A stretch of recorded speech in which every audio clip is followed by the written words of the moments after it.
Welcome to The Explainer. Today, we're diving deep into the exact rules you absolutely have to know to conquer Series 63 margin accounts and customer agreements. But before we get into the weeds, this explainer is brought to you by CertFuel. Look, if you want to completely crush this exam, you've got to check out certfuel.com. They have a full Series 63 course loaded with adaptive study quizzes, smart flashcards, and unlimited practice exams that are weighted just like the real thing. It's a total game changer. All right, let's jump right into this. So, let me ask you a question. Would you borrow money from a broker who is legally allowed to liquidate your stocks without even sending you a courtesy text? Well, if you open a margin account, the answer is yes. You absolutely are doing that. I want you to imagine two people. First, meet Iris the investor. Iris is feeling lucky and wants to YOLO her life savings on margin. Second, meet Barry the broker. Now, Barry is more than happy to lend Iris the cash, but you need to understand that Barry operates like a total financial dictator in this relationship. Because to get that loan, Iris has to jump through some very specific hoops. To actually open this margin account, Iris has to sign a margin agreement, and this agreement is split into what is strictly forced and what's flexible. First up, the mandatory stuff. We have the credit agreement, which basically dictates the terms of the loan, things like her interest rate. Then there's the hypothecation agreement, which is just a fancy way of saying Iris officially pledges her securities as collateral. She has to sign both of those promptly after her first margin trade. No exceptions. But then there's the third part, the loan consent agreement. This one allows Barry to take Iris's margin securities and lend them out to other short sellers. Here's the key. This part is completely optional. Iris can have a fully functioning YOLO-ready account without ever signing that specific piece of paper. Now, before Iris even starts trading, Barry hands her a margin risk disclosure statement. And pay attention here because this is a massive exam trap. The disclosure explicitly warns Iris that she can lose way more money than she originally deposited.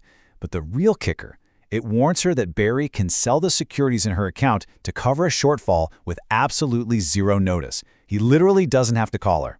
And it gets worse. Iris cannot even choose which securities Barry sells. Barry decides, Barry hits the big red sell button, and Iris just has to wake up and deal with the aftermath.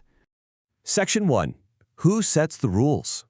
Iris's chaotic margin account is actually governed by two entirely different regulatory bodies, and let me tell you, the exam loves to test if you can tell them apart. When Iris first buys a stock, she has to meet the initial margin requirement. This rule is set by the Federal Reserve Board, and the initial requirement is exactly 50% of the purchase price. Meaning, if she wants to buy 10 grand in stock, she has to deposit 5 grand. Makes sense, right? But once that position is open, the ongoing requirement shifts over to the maintenance margin. And this one is set by the Financial Industry Regulatory Authority, better known as FINRA. For a standard long position, FINRA requires Iris to maintain 25% of the current market value, or CMV. So lock this split in your brain. The Federal Reserve Board sets the initial 50%, and the Financial Industry Regulatory Authority sets the ongoing 25%. All right, I want to pause the explainer right here for a second. What is the absolute minimum equity floor for a margin account? Because no matter what the math says on a super small trade, FINRA demands a hard flat dollar floor. Think about it for a second.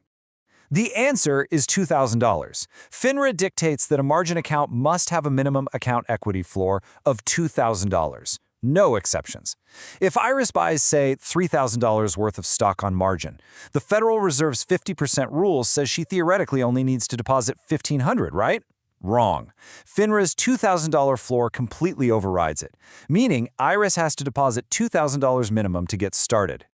Watch out, because here is another major exam trap. You need to know exactly how brutally FINRA treats cheap short stocks.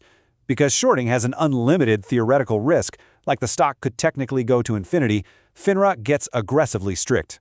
If Iris shorts a stock priced at $5 or more, her maintenance requirement is the greater of $5 a share, or 30% of the current market value. But what if she shorts a cheap penny stock under $5? The requirement jumps sharply. It becomes the greater of $2.50 per share, or a full 100% of the current market value. So if it's under $5, that safety net entirely disappears. Section 2. The dreaded margin call. Okay, what happens when Iris's YOLO trades go horribly, terribly wrong and her equity drops below that FINRA maintenance level? Let's walk through the exact flow of this absolute nightmare scenario. Step 1. Her equity drops below the line. Step 2. Barry the broker issues a margin call. Step 3, Iris is now supposed to deposit additional cash or securities to get her head back above water.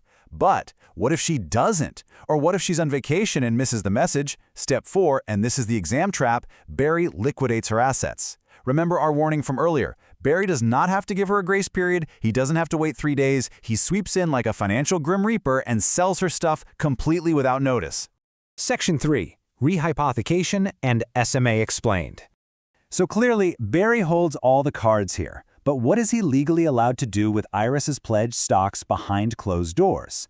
Remember that mandatory hypothecation agreement we talked about? That was Iris formally pledging her stock as collateral.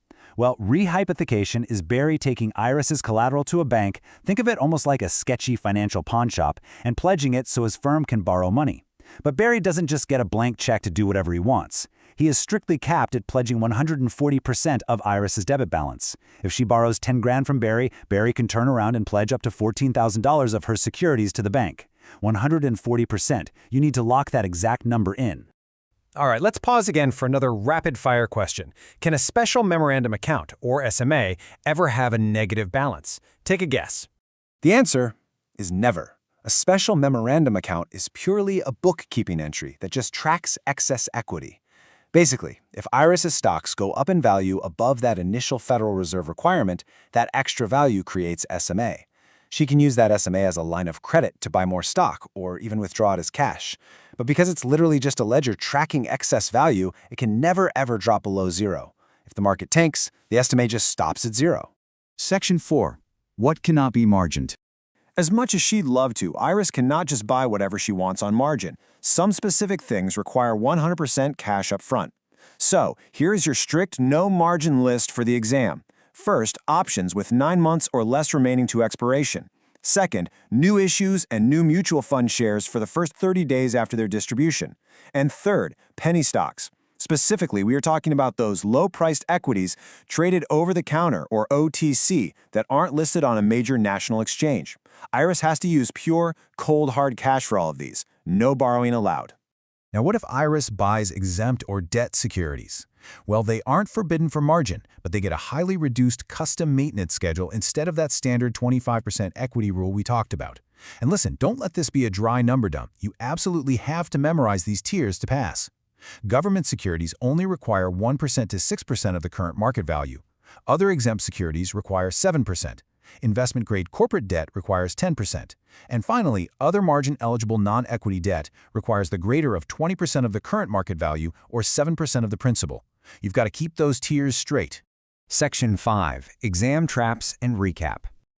Let's pull all of this chaos together for your final cheat sheet. The Federal Reserve Board sets the initial 50% margin requirement. The Financial Industry Regulatory Authority sets the ongoing maintenance margin and that strict $2,000 floor. Of the 3 customer agreements, only the loan consent is completely optional. If Iris misses a margin call, Barry the broker is going to liquidate her assets without any notice at all.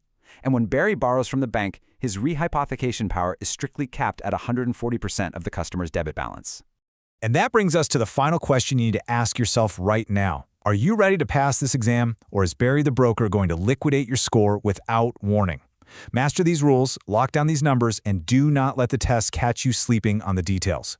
Keep studying, use this explainer to drill these facts into your memory, and you will absolutely crush it. Thanks for hanging out with us, and we'll see you on the next explainer.